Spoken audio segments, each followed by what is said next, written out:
নমস্কার বন্ধুরা, তো আজকের ভিডিওতে আমরা আলোচনা করব পোকোর সবচেয়ে ইম্পর্টেন্ট স্মার্টফোন সম্বন্ধে, যেটার নাম হচ্ছে পোকো F5। এবার বলেছে যে এই যে F5 বলে স্মার্টফোনটা আগামী এক মাসের মধ্যে চীনে লঞ্চ হবে, তারপর এটা ইন্ডিয়া, বাংলাদেশ এইসব জায়গায় লঞ্চ হয়ে যাবে। তো এই ভিডিওতে আমি আপনাকে জানাবো এই যে পোকো F5 বলে যে ফোনটা আসতে চলেছে এটার ফুল স্পেসিফিকেশন, প্রাইস, আর যে দামে লঞ্চ হবে সেই দামে আপনার এটা নেওয়া উচিত নাকি অন্য কোনো স্মার্টফোন আপনার নেওয়া উচিত, এই সব কিছু সম্বন্ধে ভিডিওতে আমি আপনাকে বলবো।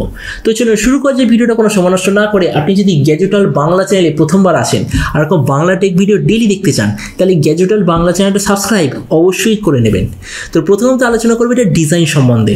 তো যেমন আপনি দেখতে পাচ্ছেন এই যে সাদা রঙের স্মার্টফোনটা, বলা হচ্ছে যে এটাই আসলে যে আপকামিং পোকো F5 তার পেছন দিকে ডিজাইন। তবে এই ডিজাইনটা দেখে এটা বোঝা যাচ্ছে না যে এতে আপনি গ্লাস বডি পাবেন না প্লাস্টিক বডি পাবেন। তো এই স্মার্টফোনটার থিকনেস হলো 8.75 মিলিমিটার আর ওয়েট হলো 197 গ্রাম। ডিসপ্লের দিক থেকে আপনি এতে পাবেন 6.67 ইঞ্চ 1.5K, মানে যেটাকে আমরা বলি ফুল এইচডি প্লাস আর 2K তার মধ্যে ডিসপ্লে। তো এর রেজলিউশনটা হলো 2772x1240 পিক্সেল রেজলিউশন, যার সঙ্গে থাকবে 10 bit 120 hertz E5 super amoled display, 360 হার্জের টাচ সামলিং রেট, 1000 নিটসের brightness, 20:9 aspect ratio, 91% screen to body ratio আর গোরিলা গ্লাস 5 এর ডিসপ্লে প্রোটেকশন অবশ্যই আপনি নিতে পাবেন। আর একটা জিনিস বলে দিই যে এর সঙ্গে আপনি HDR10 প্লাস আর ডলবি ভিশন দুটোরই সার্টিফিকেশন পাবেন। তার মানে সোজা কথা বলতে গেলে আপনি যদি সিনেমা বা এইসব কিছু দেখতে চান তাহলে এই ডিসপ্লেটা দারুণ কোয়ালিটির হবে। প্রসেসরের দিক থেকে এতে আপনি পাবেন ডাইমেনসিটি 8200 5G প্রসেসর, যেটা এখনো পর্যন্ত লঞ্চ হয়নি কিন্তু আগামী এক সপ্তাহের মধ্যে এটা লঞ্চ হয়ে যাবে। আর তার সঙ্গে পোকোর তরফ থেকে আসা একটা খুব ভালো কোয়ালিটির কুলিং সিস্টেম আপনি দেখতে পাবেন। ক্যামেরার দিক থেকে এতে থাকবে 48, 8 আর 2 মেগাপিক্সেলের ট্রিপল ক্যামেরা সেটআপ আর 20 মেগাপিক্সেলের ফ্রন্ট ক্যামেরা, আর যার সঙ্গে থাকবে OIS এর অপশান। এই যে স্মার্টফোনটা আপনি বিভিন্ন ধরনের র্যাম আর স্টোরেজ ভেরিয়েন্টে দেখতে পাবেন, যেমন হলো 6GB, 8GB, 12GB RAM variant, তার সঙ্গে 128GB আর 256GB স্টোরেজ ভেরিয়েন্টে হবে।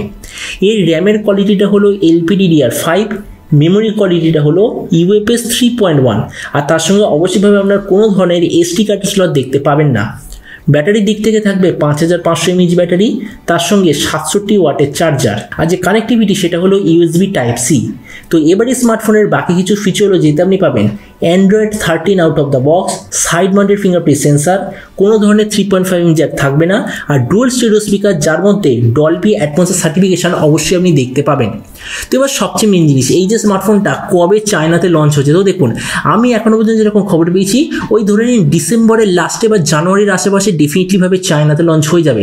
তারপর বাংলাদেশ, ইন্ডিয়া এইসব জায়গায় লঞ্চ হবে ওই ধরে নিন জানুয়ারির লাস্টে বা ফেব্রুয়ারির আশেপাশে। আর এরপর আমি যদি এটা প্রাইস সম্বন্ধে বলি, তো দেখুন আমি এখনো পর্যন্ত যেরকম খবর পেয়েছি এই স্মার্টফোনটা চীনে লঞ্চ হবে 2100 ইউয়ানে, মানে আমরা যদি এটাকে ইন্ডিয়ান রুপিসে কনভার্ট করি GST নিয়ে, তাহলে দাম হবে প্রায় 30,000 ইন্ডিয়ান টাকার আশেপাশে।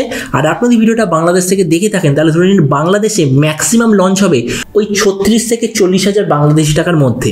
তো এবার সব ভিডিওর মধ্যে এখানে আপনাকে বলবো এই যে ফোনটা যে আসতে চলেছে প্রাইস পয়েন্টের মধ্যে সবচেয়ে ভালো ডিভাইস হবে না এর চেয়ে বেটার ডিভাইস অলরেডি অ্যাভেলেবেল আছে। তো দেখুন প্রথমেই আমি বলবো ডিসপ্লে সম্বন্ধে। একটা প্রবলেম যেটা হলো ডুয়েল কার্ভ ডিসপ্লে নেই, কেননা এই প্রাইস পয়েন্টে মানে ধরে নিন 2023 সালে অনেক কটা কোম্পানি যে দামে পোকো F5 আসতে চলেছে সেই দামে আপনাকে ডুয়েল কার্ভ ডিসপ্লে প্রোভাইড করবে, কিন্তু এখানে ডুয়েল কার্ভ ডিসপ্লে আপনি পাচ্ছেন না। সেটা ছাড়া ডিসপ্লেটা সত্যি করে খুব ভালো। ডাইমেনসিটি 8200 প্রসেসর অবভিয়াসলি খুবই ভালো।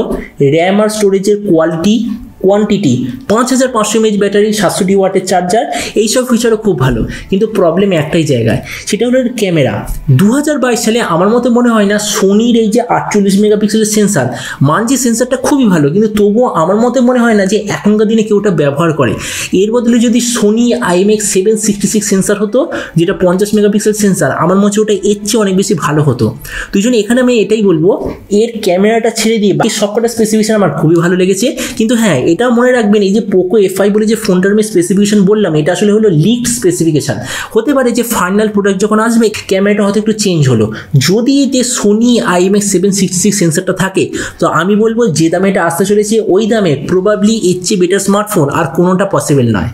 তো এবার আপনি যে কমেন্ট সঙ্গে অবশ্যই জানাবেন এই যে পোকো F5 বলে যে ফোনটা আসতে চলেছে এটা স্পেসিফিকেশন প্রাইস দেখে আপনার কী মনে হয়, আর যে দামে এটা আসছে সেই দামে আপনি কি এটা নিতে চান নাকি অন্য কোনো স্মার্টফোন আপনি নিতে চান, এটা সম্বন্ধে নিচে কমেন্ট বলতে আমাকে একদমই ভুলবেন না। তো চলুন দেখা হবে আগামীকালের একটা টেক ভিডিওতে।